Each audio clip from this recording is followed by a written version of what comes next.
Hi, everyone. Welcome to Office Hours. If this is the first time you're here, welcome. I'm glad to have you. And a couple things to know about how this all how this all works. You're probably, if you're new, you're probably in the participants. You'll see a bunch of people here that are in the panelists. The panelists got here early. They had good video, good audio, and good internet. And they got here before 6:40. Now we open the doors at 6 o'clock on the dot. And so you can join at 6. It's a pretty loose conversation, and there's stories about all kinds of things. When we, at the beginning of the time, we're having our coffee, we're kind of talking to each other. So it's a much looser conversation at 6. Then at 6:30, we distribute the Discord link. If you're interested in continuing this conversation all day, as if 2 or 3 hours isn't enough, you can join Discord. And we distribute that Discord at 6:30. It expires at 7. So if once you hear this announcement, you'll have to come back again to get the link. So the Discord link is distributed at 6:30. The cutoff to be on the panel is 6:40. We start mic checks at 6:40, so it's important for you, if you want to be on the panel and you think you've got good audio, good video, and good internet, then you jump on at 6:40 and we'll do mic checks. And we'll go through and we kind of, you'll get to see that if you come early too. It's us slowly upping our game as far as how this works.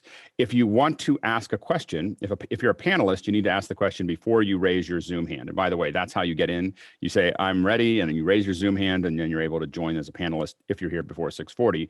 If you want to ask a question and you also want to be a panelist, you need to ask that question before you become a panelist. The only people that can ask questions otherwise are participants. For the participants, you can use the Q&A down below to ask your questions. Make sure that it's only one question per post, and also make sure that it's shorter than or 4 lines. We'll let you stretch to five lines here and again, but otherwise we're probably just going to dismiss it. So make sure that it's got to be a question. Don't put comments in the Q&A. If you want to have comments or you want to have questions that are talking amongst yourself as attendees, then go ahead and use the chat. So the chat is for chat and the Q&A is for questions. If you are a panelist and you're new to being a panelist, please, other than voting on the questions, do not interact with the questions. Do not put answers in. It locks up our system when you do that. So don't do that. You can vote on them. And I encourage everyone to vote on questions. If you think a question is good, vote on the question, because we start at the top and we just work our way down. Generally, in 1 hour, it's hard for us to get to all the questions. And so it's important for you to ask your question early as opposed towards the end of the hour, and B, vote on the ones that you're most interested in. Now, for panelists, if you're new to being a panelist, what you want to do is if you have something to contribute to the current conversation, then raise your hand. Don't wave and go like this, because I won't see it. There's 42 people here, so you really have to hold it up. And even if you might get tired of holding it up while we're working through it, you do need to have your hand up for a while so that I can see it as we're kind of scanning through that process. So those are just some of the basic ground rules of the process. Also, if you're a panelist, just please I think everybody's got their location, which is good. Got a busy week this week. We're doing ruthless reviews today on the second hour. So we have a second hour for those of you who are new. So there'll be Q&A from 7 to 8. And then from 8 to 9, we're going to have a second hour where we kind of dive into one thing or another. So this second hour is going to be, we look at everybody else's setups and we review them. So we're going to move very fast through those. It'll be about a minute per review. So it'll be kind of this blazing system as we kind of go through and give people tips and tricks on how to improve their look. On Tuesday, we have collaborative music creation. So Victor, Francis Shepard, and Jeff Francis will discuss music collaboration, online between each other. So that's going to be really cool. On Wednesday, Chris Summers is going to talk about camera LUTs. What are camera LUTs? How do you use them, and why they're going to be very important to us? And so Chris is going to be working on that. On Thursday, we've got Thomas Kelly, formerly of the Obama administration, talking about what it's like to be in media and develop media in the White House. So he's going to kind of discuss that with you, answer some of your questions. And then finally on Friday, Steve Brazil, who works on a ton of concerts. Oh, I'm sorry. On Thursday, we have a bonus hour with Oliver Breidenbach talking about Memo Live. So if you're interested in that, if you want to get a little extra knowledge there, then that's a great one there. And then so that's going to be at 9 on Thursday. And then Friday, Steve Brazil, who does tons and tons of great concert photography, is going to talk about what it's like to be a concert photographer and how that works. Then Saturday, we've got the long day, which is 2 hours of Q&A. And then we do Unreal Engine with Nick Justishin at 9 a.m., Deep Cuts with Steve Bays at 10 a.m., Building Graphics with me. It's the only one I do. Building Graphics for Live at 11 a.m. And Aaron Mailer will be back at noon to talk about, to answer your questions about general networking. So that's our announcements. And without further ado, we will start with the questions. Chris, what do we got? Well, Felipe is having a little bit of a problem. He says when he connects his Mac through his Mac to an external display through a USB-C hub, that may be the problem. Via HDMI, he gets 1080-60. But when he tries to connect it to an ATEM Mini, he's getting drop frames. I think it's the hub. I mean, I think you can't. I think so too. I think that's all it could be. Yeah, I think the hub's the issue. Hubs are, like we have to use them now and again, but anytime you're doing anything that's high performance, it really has to go straight into the computer. And that's the unfortunate thing of having smaller computers with less USB. Oliver, go ahead. So I think in my experience, there's a big difference between the USB-C hubs and the Thunderbolt 3 dock. So although they have the same connector, there's a big difference between performance in these things. So if you get one of these things, this is a Thunderbolt 3 hub, I think you have less problems than with the USB-C hub. That's great. Felipe? Yeah, the thing is, during the troubleshooting steps, which is to start removing things and swapping for other things, the hub was working fine with everything else. But in the forums, they were saying that any type of conversion from one type of signal to another, like for example, if you use an HDMI cable to a DVI cable, that tends to be a problem there with macOS. So then that's why I was asking this question, because if I just go from the hub to a monitor, no problem. But on the ATEM Mini, that's where it starts dropping frames. And it's a USB hub, or is it a Thunderbolt hub? USB hub. But without anything else connected to it, just HDMI. Yeah, I still think it's the hub. Because I think I don't know. I don't have a solid answer for that other than anytime you're putting a bunch of stuff, the hubs, we do use hubs, but anything the ATEM Mini is definitely using a lot of bandwidth to send that 1080p signal back, and so I think that you're gonna have issues trying to do two high performance things at the same time. Oh, the dropped frames is on the main monitor of the macOS. It's not on the out. Oh. But when you plug that Mac, so here's the question is, when you plug the ATEM Mini directly into the computer, do you get drop frames? Yes. Wait, so into an external monitor, it doesn't. No, but what I'm saying is that if you unplug everything and you plug the ATEM Mini into the computer, do you get drop frames? No. No. Just USB-C to the computer. No drop frames. Okay. Then that takes me back to the hub. I guess we when you say we put a variable. Now here's the other question: is how many USB-Cs do you have, or how many connections do you have on your computer that you're plugging into? Just power, the USB-C that goes to the ATEM Mini, and the USB-C that goes to the hub for the HDMI out. Can you? So my next thing would be to try to get a. Is it? Hold on.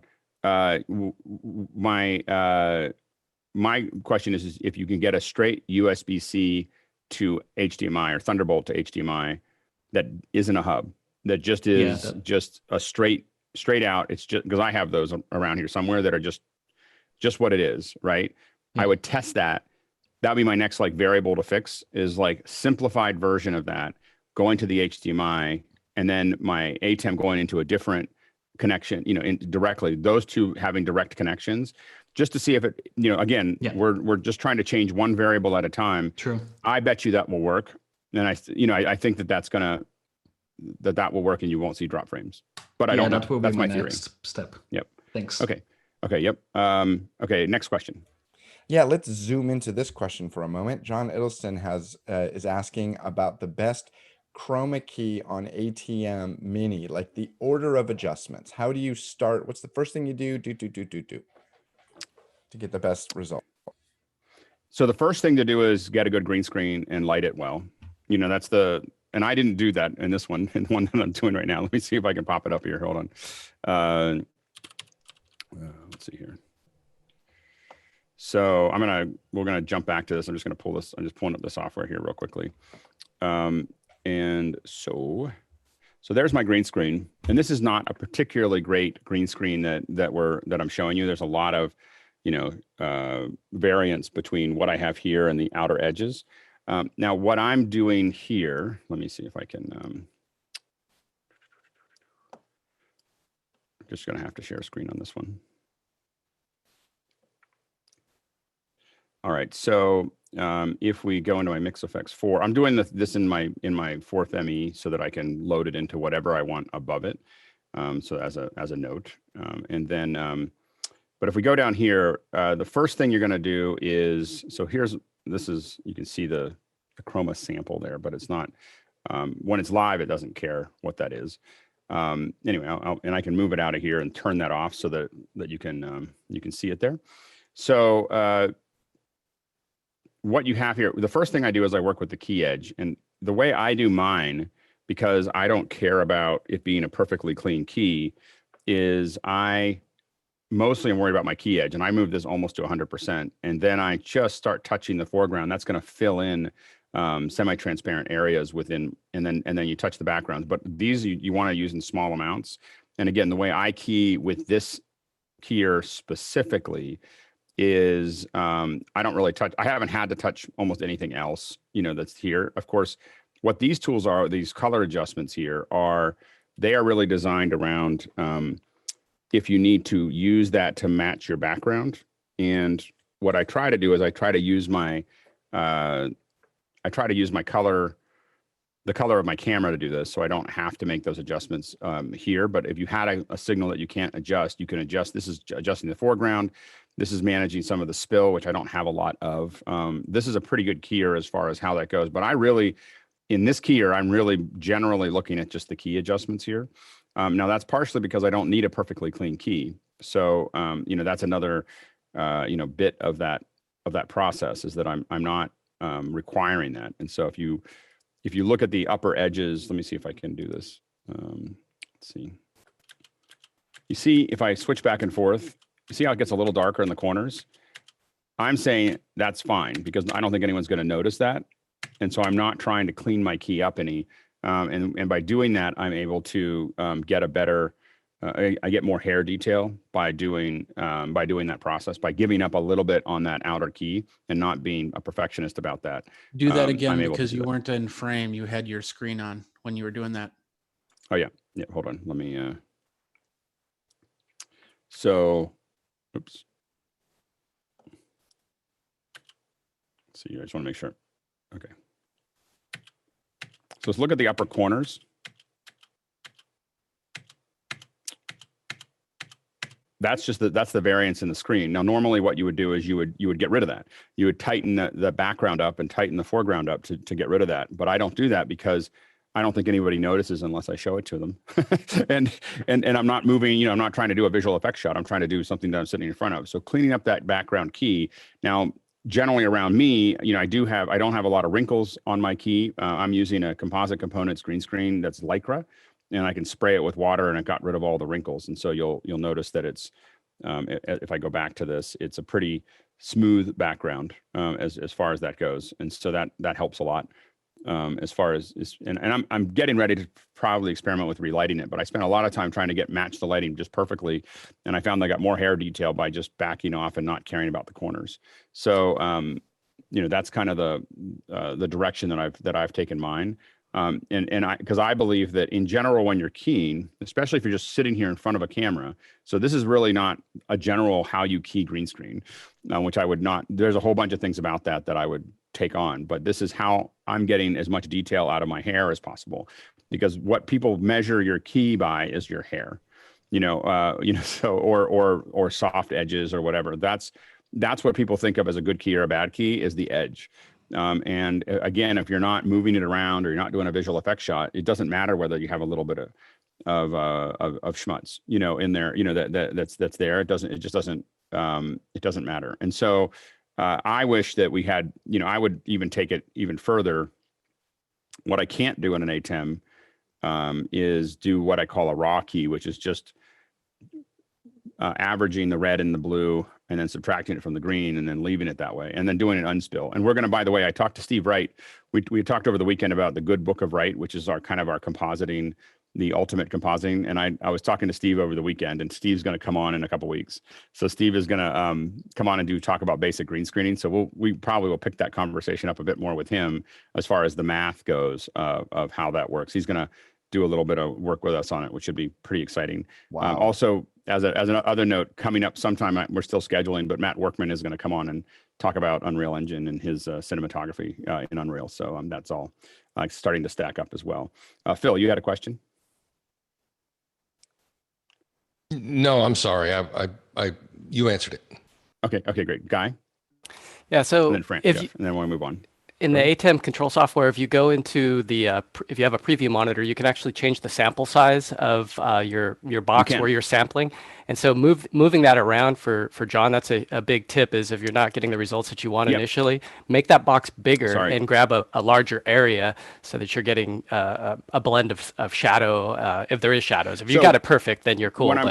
When I'm trying to, so that is a good point. And I forgot to talk about that. So let me, you can move the sample around, you unlock it, and you can do it while if you set it in preview, as you were talking about, if you push the preview button and you have it in preview, you can sit there and watch the key change as you move the little sample box. And if it's right around you, you have to kind of lean like this and go through the green screen and watch your hair. What you're watching is your hair, or something soft on the edges. That's what you're trying to key. I don't usually make the sample bigger because, again, I want it to be kind of a dirty key. I'm just trying to find the right green that is just right, for that process. And I wish that to be honest, I wish I had more control over defining what that green is rather than just having to sample it from the background. So the keyer is a little simplified, compared to what I prefer, but it is the best keyer I've seen on a switcher for, out there. So and that's because they bought. My problem is I always seem to have a bad hair day. Well, that's because you're keying it too hard. So you're pushing that background or foreground too hard. Like pull that background and foreground almost to zero and see what happens to your key. So it's cutting that stuff off is generally because you have the let it have a little bit of darkness behind it. And now that one would be hard because you have monitors behind you. So you also have to think about what you have behind you as far as what you can and can't. I can't get away with doing that darkening if I put windows behind me, like outside windows. So, or you could just use some product, John. Yeah. And it could be also, just, how clean the lighting is there. And that's the ATEM keyer. And have you moved the edge, that third slider, have you moved it all the way to the top, all the way to 100? Yeah, I keep moving back and forth, and then it just may be a bad hair day, and you can see it's sparkling here now. Yeah. What camera are you going into? I'm using the Huddle Cam HD. Right. It could be zoomed in a bit. I'm wondering whether that impacts it too, whether I should get my 4K camera out.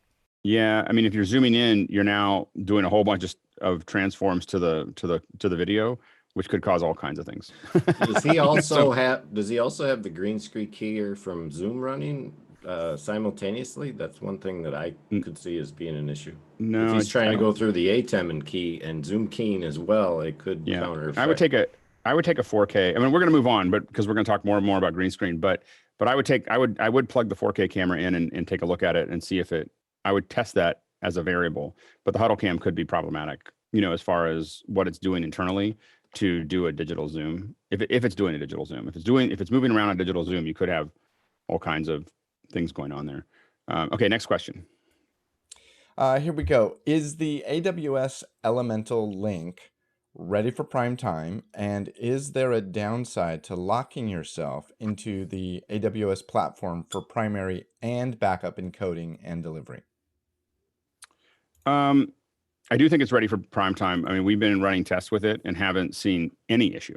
It just, we turn it on and it works, you know, and it sends it to AWS. I think that, I mean, there are some things that we're trying to figure out, which we haven't, you know, completely sorted out as far. I'm not too worried about, you know, you're really thinking about the AWS platform going down is a pretty, that's like YouTube going down. I mean, it's not that it couldn't happen, but it's relatively a low chance. Would I prefer always to have a full-sized elemental that can do whatever it wants and go wherever it wants, and I have tons of extra tools built into it locally? Absolutely. I mean, that's generally the thing I like. But if you're not an encoding engineer, the problem is that a lot of that stuff requires a lot of knowledge and processing to get it just right. Without that, I think that this is like at our height, I think I had 24 elementals because I bought them in pairs. So 24 elementals, ranging from what we called the chiclets, which were a little bigger than the AWS link. The link, by the way, people asking, it won't key well in front of me, but this is the link. It's a little third U box that slide, you know, that'll do 1080p 60 to AWS, and then you reroute it from AWS to whatever you want. We're really looking at using it to replace anything that we would have done with Restream, and because it's just cheaper, actually, because once you have it, you're not paying a monthly fee. You go up there and you're paying at most $1 an hour to send it somewhere. You can put two of them in place, so you have two of them ingesting into AWS. So yeah, you are depending on that service, you know, for that there. But I think that that's a pretty dependable service to put it into.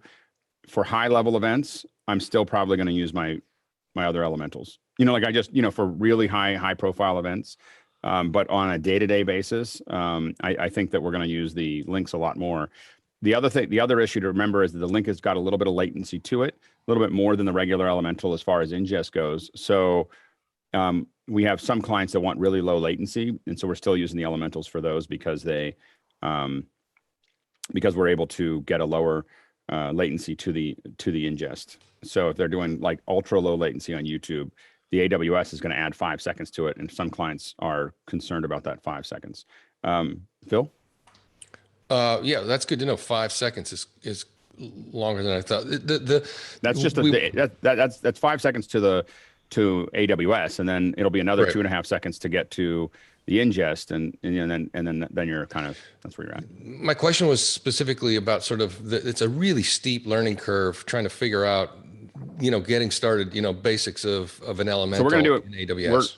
We're going to do an hour on that in the next couple of weeks. So I'm trying to get the schedule, and we may even have a product manager from AWS come on and kind of walk everybody through the process. I don't think it's that hard once you get used to it, but it is hard. But I will tell you, the learning curve, even for me, there's nothing online. There's just nothing online. No, so we're gonna set up an hour where we kind of walk through whether you're using Link or anything else. I've got an input going into AWS. How do I route that to something? Is what we're gonna put in. So we're gonna do an extra hour, and then I'll probably turn that into some little video that I put on. Great. Online. Thanks. Because I think that it's definitely a missing piece, and they know it. Yeah. So they're gonna. Yeah. So they've already offered to send somebody over. They had such a great time, by the way. The Elemental product managers had such a great time answering questions with all of you, that they're kind of open to, if we want other things that we really want them to come in and talk about, we could probably get people from Elemental or AWS to come and talk, because it was a great experience for them. That'd be huge. Yeah. Stephen, Kimbrough, and then we're gonna move on. Can you home those different places? So send one to the east and one to the west if you have two of them? I don't think it really, I don't think generally it does that. I think because that service is kind of obscured from us. I'll take a look at that. I don't know whether you can choose the ingest location. Especially for the people in Europe, getting all the way to Oregon would be tough. Well, the people in Europe, if you're going to redistribute it, you're going to make it available. So it's going to look for the local ingest. It's not going to Portland. When you plug a link in, it's just going to find the closest AWS ingest it can find. So it's not, it's jumping into if you're in India, it's going to jump into the Indian AWS ingest. It's not going to Portland. It's going to, so you have a very short jump, and then you're inside of the AWS cloud, to move from there. So you're not you're not sending it very far. In fact, it's probably the shortest jump you could find is an AWS. Ingest is probably about as small a jump as you can make with these links. But they're generally what we found is somewhere we plug them in anywhere, and they find their way home really fast. So as long as you give them DHCP, you plug them in, they just go, hello, I'm here, and you start seeing frames and you can start working with it. It's a pretty amazing little box. Okay, next question. TJ wants to know, is there a good resource for learning a way to properly set up a microphone, since sound quality is so important? I will say that in the next couple of weeks, we're going to do a whole hour on mics. On a little bit about mics, but I think mic placement is going to be where we really focus a lot on. And I've talked to Brian a little bit about it, so he's going to talk about that. And I know we've got a bunch of other Jeff and Victor and there's a lot of folks here that are really, mics are important to them and where they go. And so I think we're going to have a very robust discussion on that. So I don't think that there's a lot of good resources, which is why we're going to do the extra hour. So that's coming up. And just so you know, we're starting to settle in to Tuesdays are generally going to be audio days, and Wednesdays are generally going to be video days or camera days. So I haven't settled all the other ones yet, but they're kind of, we're starting to lean into a format, and so you can generally expect some kind of audio conversation on Tuesdays, and then video conversation on Wednesdays, or camera conversations. Chris Summers is kind of taking up the camera piece on Wednesdays, and then we have a lot of people that are doing audio stuff. So Mickey, and then we'll move on. Yeah. One really good resource online is Clean Show, but the name of the site is Gear Sluts. Another one is, although it's more focused on sound for film and TV, one is called JW Sound. And we're going to add more around, because there's so many audio folks that have definitely let me know what suggestions are for moving. I'm going to start doing another reorganization. I'm going to start doing some reorganization with our forum to provide more places for people to talk about audio. And then also I'm probably going to reorganize into some groups, like Apple and Blackmagic and some of the stuff that a lot of us are talking about, because there's just a lot of people talking about some of these issues. I want to kind of make it more specific to those groups. And so if there's requests you have, I'm going to be basically talking to Brian and some of the other folks about what we should add and so on and so forth, so that we can keep on having those conversations and they have a shelf to put them in, as opposed to just general audio. So we'll keep on building that out, and we'll go from there. Anyway, next question. Could you highlight some of the tech that you happen to see being used on the space station yesterday? Kind of fun. We had a discussion about the the mic. I think was a Sennheiser mic the handheld mic that they use is a Sennheiser wireless. And I think someone had the model number in Discord. It looked like we couldn't decide. We think the back camera was a red, and it might have been an 8K red, which would make sense, that you'd put it up there. I don't know I think that the 360 rig is a custom rig built for them. I don't think, I really tried to look for that. If someone else has got an input on it, I know someone who may know what it is, and so I'm going to ping him and find out if he knows what's up there. It looked like a Zcam rig. It did, but it looked like a custom. If you look at the battery operation and the capture, I think that someone I think it may be Zcams as the basis, but I think someone put that together. And I think it might have been, there's this Black Dot, I think, is the company that I think built that. And I'm not 100% sure, but I'm going to try to find out. Chris? Yeah, they had a Zcam 360 rig. I was looking online last night, but that 360 rig that Zcam makes is an all-in-one, and looks physically much smaller than what we were seeing. That looked like much more studio-sized cameras. I think they may have used Zcam. I think they may have used the Zcam bodies, the little Zcam bodies that they have, and then built them in with 180 lenses, or wide, and so I think that might have been what they were using there. Because for a lot of us were built before Zcam was doing them. A lot of us were building them with their, using their sensors for that. And so I think that is the case, but I'm going to try to do some more research on that. Is it possible it was an Insta360? Because I kept hearing new 2, and I went over here looking at the Insta. Yeah, I don't see it doesn't. What they said. It doesn't look like an Insta360. I looked at the Insta360s, and it looks a lot beefier than what they sell. So I think that it's probably something that was more, again, more custom.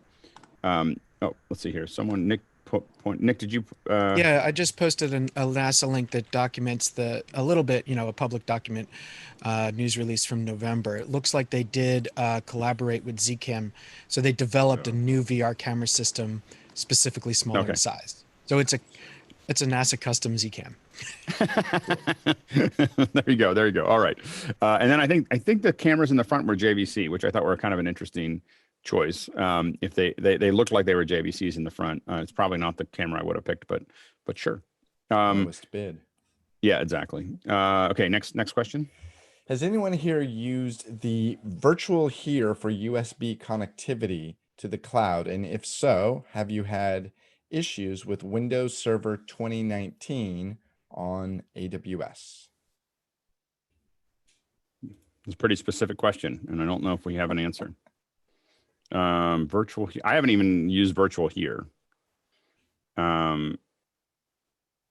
So I think we're going to have to shelve that one. Maybe put it in the Discord and see if it comes up. But I don't have an answer. I don't have an answer for that one. I don't think anybody else does. So okay, let's move on. But it's a good question. Sorry, we don't get stumped very often, but that one stumped us. All right. You've mentioned the frame rate versus resolution choice resolution choice regarding Zoom. Any recommendations for best quality and frame rate for remote presentations with embedded video? For example, medical scans. Yeah, I mean, the hard part is that you really need, you have to choose right now. You have to choose.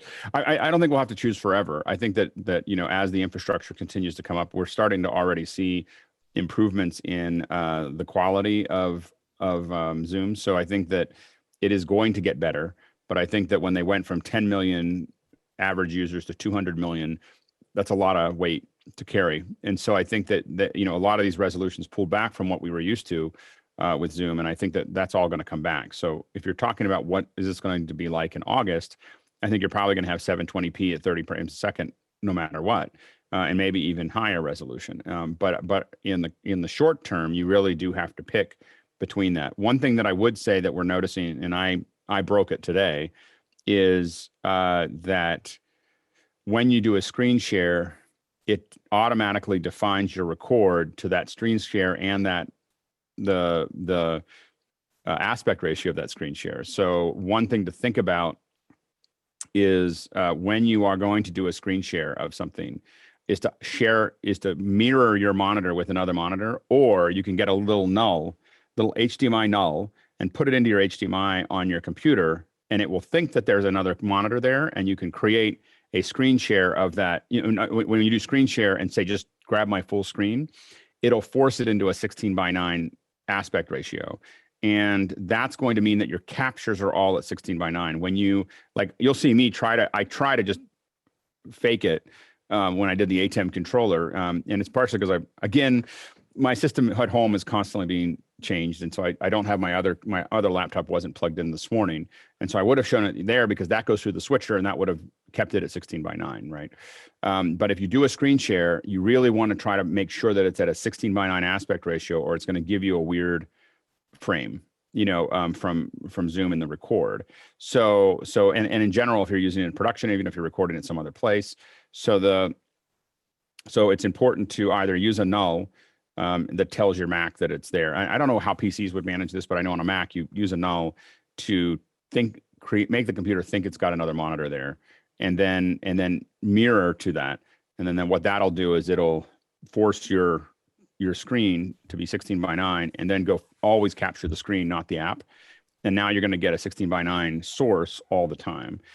So it's not quite the answer to your question, but it is important to know if you're doing screen shares. Chris, go ahead.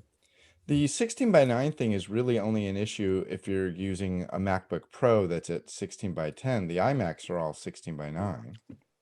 Right? The issue is, I don't know if the iMacs are all 16:9, but what I can say is that pretty sure they might be as well. Yeah, 16:10. I think all the Apple stuff is 16:10. Anyway, but the point is that the other thing is, if you capture an individual window on your screen as opposed to capturing your whole screen, you're going to have that issue. So I believe that everything, all the Apple stuff is 1610. Anyway, I have had to deal with that for quite a few years with screen captures. Anyway, so next question. Okay, I'm gonna check. I don't know about that. Is there a preferred this is from TJ. Is there a preferred USB-C PCIe card to use in older cheese grater Mac Pros? Wow, I have no idea. I don't know what what are you using the cheese grater for, TJ? Since my Mac Pro has, they're older, but they're powerful, so I still want to make use of them.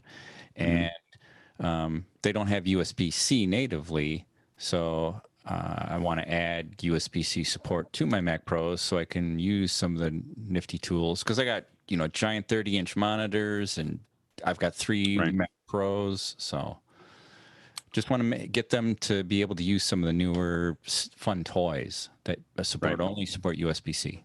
Jeffrey? I see 2 problems with that. One is the OS itself. If you're back on an older version, they don't really backwards support things like USB-C, so it might not work on that. And then the second thing is the 64-bit versus the 32-bit software. I think you'll run into a problem with that. Jason?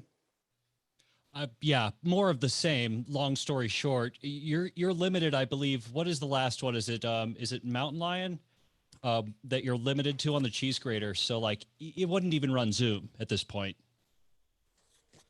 Actually, I'm running High Sierra. Color me impressed. You upgraded your GPU then. Oh yeah, These are pretty powerful machines. Yeah. That's cool. That's cool. Yeah, I don't have a strong answer for that. I have one around, but I think it's in my. I have to admit I didn't think about using it much anymore. But we had at one point I had a whole stack of them. My office door open. But it's there. But they were great machines. I mean, I had a lot of them, so it was. I can see the reasoning for hanging on to them. Anyway, there are many Times Square signs that are run by those still. Right. Spoken by someone who knows. Go next question, Chris. Okay, not to be contrarian, but I just did the math on a screen capture of an iMac. It's absolutely 16:9. Okay, yeah, you're right. I just confirmed it on the 5K math display. Yeah. Yeah. Outstanding. Okay, great. Sorry. Craig Kohler says, how do you adjust your workflow from a desktop, multiple monitor setting to a laptop out in the field for editing graphics and audio video? Are there any lifesaver tips or tools you have? From a desktop with oh, I see. So he's working with Craig is working with multiple monitors in the office, and then when he goes in the field, he has to crunch down to working on a laptop. I take another monitor. Well, if I'm in a laptop there, I mean, I command tab a lot. I'm really good at command tab. So I don't try to do anything crazy. I just simply switch between my apps really fast. And definitely know that I don't have any great way to do it other than adding another monitor, as Chris said. But that's the whole of it. Tucker, go ahead. Tucker, and then Chris. Yeah, I second carrying an extra monitor. I have a G-Chick monitor that I use as a second, but also using something like Better Snap Tool to manage where your windows lay, and having a layout that's for a single screen as opposed to a multi-screen, to make sure you can still see enough. Yeah, Chris, you were going to say, and then Chris, and then Bob, and then we'll move on. I'm continually shocked how many times I'll sit over the shoulder of a long-time Mac user who don't understand or don't even know about the app switcher. It's astonishing to me. Command tab. Yeah. Command tab is the key to the operation. It's the only way. Yeah. And Bob, and then we're going to move on. Yeah, I use iPad as a second screen all the time. Oh yeah, on the laptop. Worked great. Yeah, that's a great tip because a lot of us have both of those with us. Yeah, absolutely. All right, next question. Any thoughts on building a Hackintosh with multiple GPUs for rendering? I understand Apple is working with AMD and OTOY, I don't know what that is, to bring better GPU to bring better GPU rendering to the Mac, but They are taking their sweet time. I wouldn't do that. I mean, I just, you know, I think Hackintoshes are kind of toys. You know, like sorry, I mean, I just think when people get into these Hackintoshes, that's not a production ready solution. You know, and the same thing, I'm going to jump to another question from Dorian that says, can vMix be used on a virtual machine on the Mac? With both of those, you're trying to make tools do something they're not designed for, and you're just asking for trouble. You know, like it's just, you know, like use things on now. Can vMix run in the cloud? Absolutely. On an instance that is, you know, that can handle that, you can absolutely do that. We've got some guys in this group doing some great research in that area. But I don't believe in trying to make PCs Macs or Macs PCs. You know, I think that, you know, you use them for what they're good at. And that is from a production ready perspective, if you want to play with it, it's fine. But when I see people actually using those in production, it immediately has me not think that they care about it actually working. You know, like in a mission critical environment. Jeffrey, then Chris, and then we'll move on. So last year I was at Cinegear and I talked to Dane Brem at the Kingston booth. We've had a few conversations since. And, you know, he talked about the whole fact, this was before Apple was actually actively updating their systems again. They still had the little trash can Mac Pro, but he had a couple Hackintosh systems. He said he had to set up simply because of the fact that the power was not there. So I've got a couple videos from NAB and Cinegear that talk about what he uses. So that might be a good help. I just think that you're just stuck in this world of like the updates. You know, Apple's moving very fast now, and they have a lot of stuff going on with their systems, and they don't care about it. And so you're just asking for, I'm going to build something that I can't update, that I can't take advantage of for, you know, all kinds of reasons. And it's just, it puts you in just a horrible place. You know, if you want to render something, if you really need the rendering power, I mean, I have PCs with 4 GPUs in them, because I need to render, and I render them over there. Like I don't try to figure out how I'm going to do that on a Mac. I just use a PC for it. You know, so, you know, use the right tool for the right problem. Chris, and then we're going to move on. Yeah, I've seen a lot of people. I mean, the Hackintosh thing still continues to be quite popular with people, but I mean, I've seen it burn people badly in productions because it's a liability. It's also an insurance thing. If something goes wrong, there's generally an investigation later, and people will start to ask what happened, what was it running on, or what. It's not trying to explain to a client, trying to explain to a large client why you did something weird. Like I just, you know, I say this about once a week, is just don't be weird. like don't do weird things. Like, you know, you can do innovative things with well thought out, you know, non-weird solutions, is how you, again, because when something goes wrong, you have to explain that to somebody. And that one explanation of, oh, I you know, had this really cool way of doing it or whatever, you explain that to the client, and you may never have that client again. You know, like, because they're just like, you know, it's you're putting their job at risk sometimes, you know, for you to, because you have some crazy idea of how to do it. So you want to kind of keep your elbows in production in general, whether it's post or whether it's, you know, just really think about what that looks like, because you always want to go, if everything went wrong, when I explain this to my client, how are they going to take it? You know, and if you have a logical reason for that and how it works, or, you know, everything else, that's fine, but make sure that they can't go up and search online and find a whole bunch of people that have had problems with it, you know, because, you know, depending on how big the job is that you have, you know, you'll have more of that. So anyway, next question. All right, this question, Daniel Goldstein, your question was too long, but I can summarize it. Really, we try to keep this to 4 to 6 lines. He wants to batch audio utility for a Mac to do a bunch of little bigger files to smaller files. And I would say he doesn't want to use encoder, media encoder, use compressor. Compressor can do it very quickly. So I'm going to skip over that one. Or FFmpeg, by the way. Yeah. Compressor's cheap, and it's super fast, and it'll do multiple files at the same time. Jeff Anderson says, what are some good ways for video editors using Premiere Pro on a macOS to share content for editing? To share content for editing. Okay, I was going to say to share content for review. Frame.io will work on both of those. Go, Felipe? PostLab. PostLab. So anyway, so check out PostLab. Is it postlab.com? It is hedge.video/postlab. I will put the link on the chat. Okay, perfect. Next question. Can you suggest a solution to transmit audio over Mac screen share, trying to collaborate in Final Cut 10? When in screen share, the audio from the computer is almost muted. I do this all the time. And I can tell you, and we were talking about this before the show started, that in Zoom, if you screen share with Zoom, there's a checkbox, you click it, and you share the audio. However, there are a lot of audio add-on plugins and not hacks, but third-party apps that will disable that feature in Zoom. So you have to be careful about that.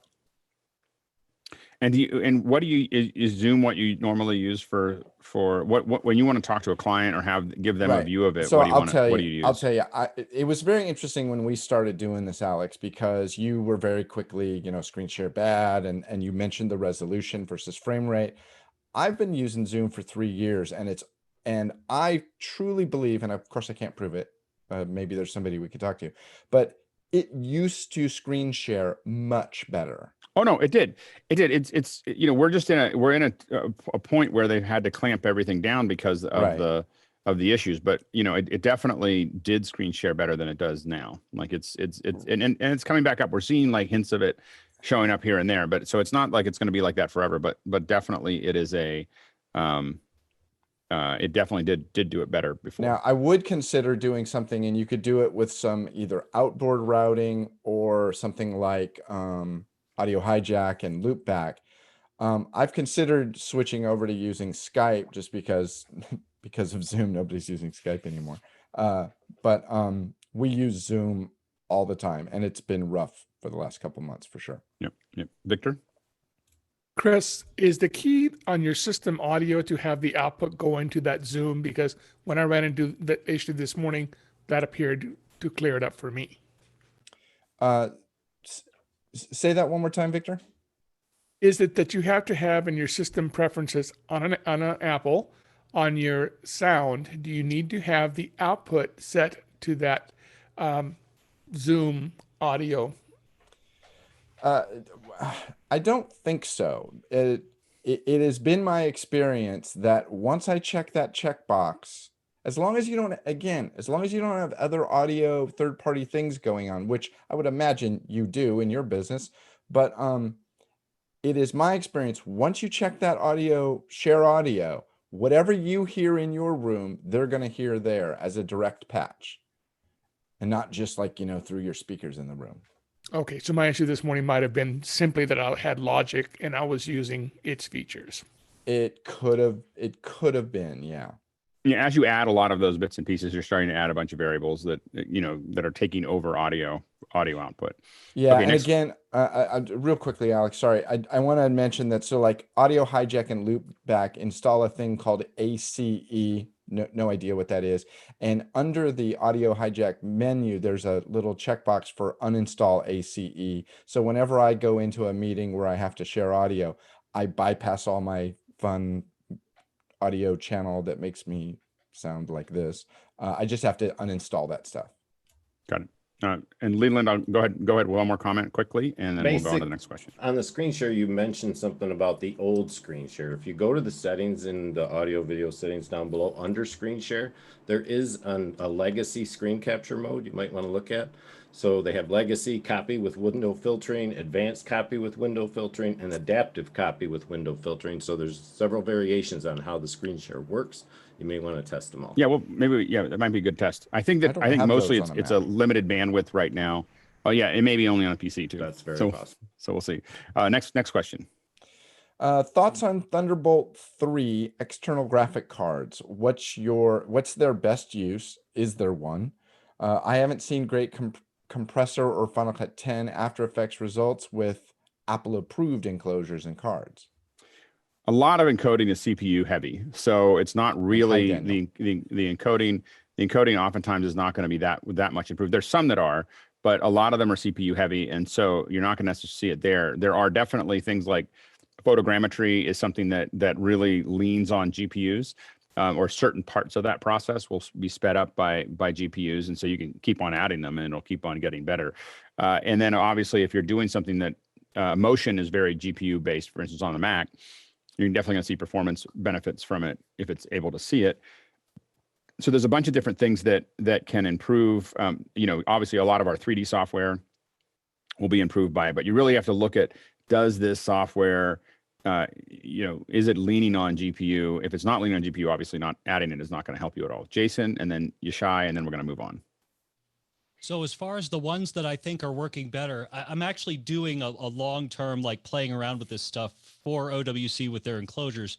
And I've found that like a Vega 56 actually works really well. And if you're trying to game, by the way, if you're not actually really rendering, then don't even waste your time. But yeah, long story short, the high-end cards are working about as good as you want, and you can't beat NVIDIA, period.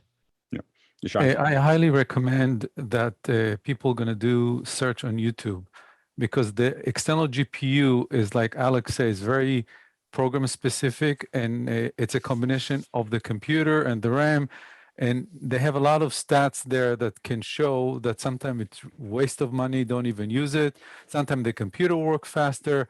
So I think you really need to go and watch some testing that people did on YouTube and spend a lot of time to do it. The rule of thumb is, if you don't have anything in the preferences that talks about GPU, like prioritize GPU or identify your GPU or whatever, you're probably not going to have something that benefits from the GPU. So it's, like if it doesn't lean towards that, but I do think that both Final Cut and Motion will benefit from it, because they're looking at, they're doing a bunch of stuff, especially when you bring motion templates into Final Cut, will benefit from it. But I'm not sure a lot of other things do. Oliver, go ahead, and then we'll move on. I think it's a good rule of thumb is to say, if the Mac has an internal card that's reasonably good, then don't bother with the external GPU. And the external GPU makes a lot of sense with laptops that don't have a discrete graphics card or the Mac Mini. Oh, it's good. It's good. And Memo Live does it take advantage of the GPU? So the macOS is actually making sure that the GPU is used whenever there's an eGPU available. So yeah, okay. I added a eGPU, a very cheap one from Sonatech, to my Mac Mini, and that improved a lot, because now I have a discrete graphics card and it doesn't share the video RAM with my main memory, and I'm using a huge widescreen monitor and a separate 1080p monitor, and I wasn't able to do that without the eGPU, but now it works fairly well. That's great. Next question. Oren says, question about audio latency. If your audio latency is too high, how do you delay your video to compensate for Zoom streaming straight from camera? That's incredibly unusual. So it's very common for your audio to come in ahead of the video. It's very uncommon for the video to come in ahead of the audio. So the fixes for delaying audio are generally expensive. like it's for any major adjustment. I've seen stuff with some, but I think you meant to say delaying video. You just said the fixes for delaying audio are very expensive. The fixes for delaying video is can be a bit expensive. Audio cheaper. And unstable. So if you get a cheap solution for it, that's a lot of work for it to basically buffer the video. So it's not something that I would, in general, if video is coming before audio, there is something very wrong with your chain. There is, video comes, if video comes before your audio, there's something very wrong with your chain. If audio comes before video, that's just a simple delay. So if audio is coming in ahead of your video, then there's almost every app, there's lots of hardware that will delay the audio, because it's a small file, it's a small data frame, and we just move it, right? If video is coming in before the audio, that is unusual, and there's something wrong, very wrong, because it's not, because it's video generally, everything that it goes through, And you might get like 30 milliseconds, 60 milliseconds of video delay or whatever if it's just that close. But generally, if your video is only 30 milliseconds or 60 milliseconds ahead, no one's going to notice.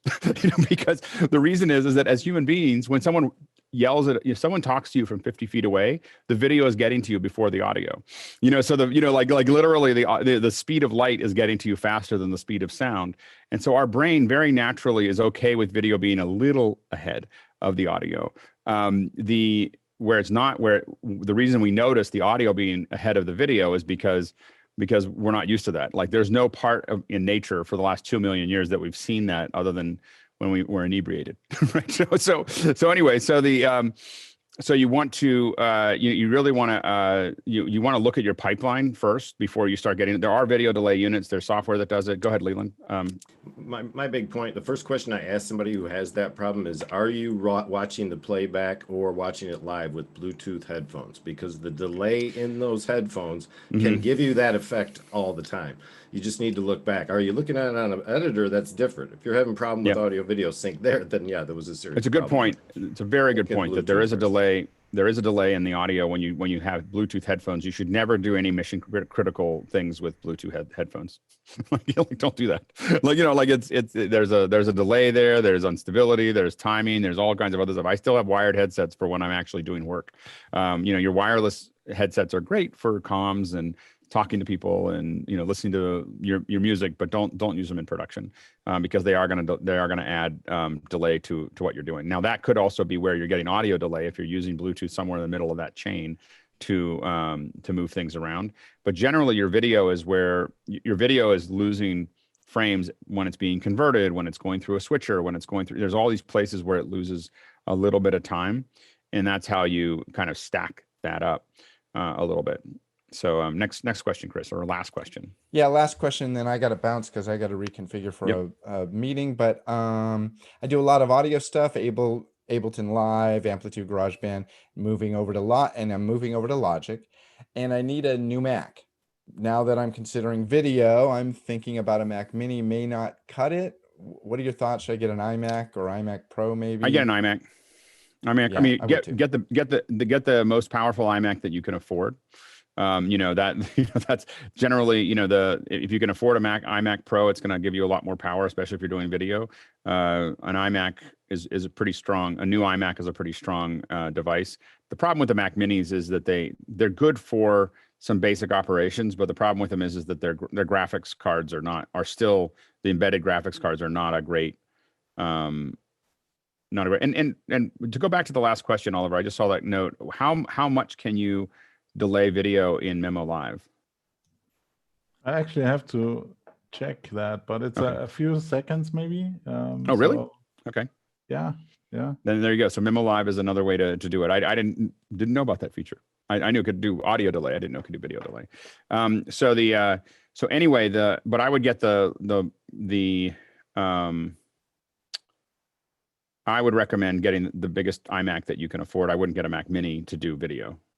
Like I use Mac Minis. I use a lot of them, but I use them for other things that don't require a lot of power because they're video. I don't even use it as a server for Skype or Hangouts or Zoom, for a production because it can't maintain frame. At least even the newer ones aren't as strong at maintaining frame rate. So I wouldn't use them for video production. Yeah, and just to add, the vMix also can buffer frames as far as delaying video as well. How many?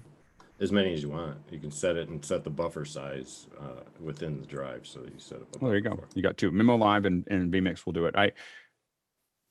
I'll still go back to, if your video is coming in ahead of your audio, there's something very wrong. So it's like there's something like that's a very unnatural thing to have happen. Yeah, I think no one's going to disagree with you that there's an underlying problem there to be solved. But if you're okay with a chewing gum and baling wire solution, there are plenty of software solutions that will give you that delay that you want. You're right. You fix the underlying problem first. I mean, any network guy will tell you fix the underlying problem first. Yeah, I mean, you just get into a lot of, in production, when you start stacking solutions on top of each other, like fixes for this and then fixes for that, you end up in a situation where you're ramping up to a cascading failure.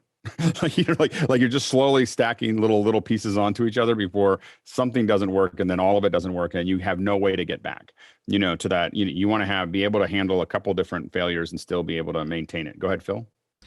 Yeah, on your recommendation for the iMac Pro, what's the word on the street now for iMac Pros and a refresh? Any? Well, we're close enough to WWDC. I wouldn't do it until July. Right. Yeah, I wouldn't update until July. I don't know anything about it, but I don't know what the rumors are. But I just know that when you get near a known Apple hardware, right. But those things are like 3 years, 4 years old now, right? So yeah, I think so. Yeah. So I would definitely not buy anything before July 1. Right. So that would be kind of where I'd lean on right now. I don't have any knowledge about that, but I think that would be probably prudent. All right. So now it's time to change subjects. This is our fun little piece for today. We've got, let's see here. We've got 39 people in here, and we've got 60 minutes. Now, the last time we did this, we didn't have we went too slow. We didn't get to everyone, so we're committed to getting in there slow. So the first thing I'll tell you right now, 3 people already dropped out. If you don't, I don't know who they were, but it was like, oh, gone. So what we're going to do now, if you're new to this, is we're going to go through each person's setup, and we're going to review them. And we are committed to getting to everybody, so we're going to move very fast. And so if you're not interested in having your setup reviewed, then please drop out now. If you can raise your digital hand, if you just want to go back to being an attendee, there is no shade on that. It's just saying I'm not ready to have that discussion right now. I'm working on it or whatever. So you're more than welcome to do that. But so just raise your digital hand if you want to go back to just being an attendee. And then we're not bringing new people in. We're just going to stick with the people that we have. So if you're an attendee, you can't come in. If you're a panelist that wants to go out, you can go out. So here we'll let's see here. You have to be here early to jump into it. Change role to attendee. Stream is off, I guess. Yes, go ahead and turn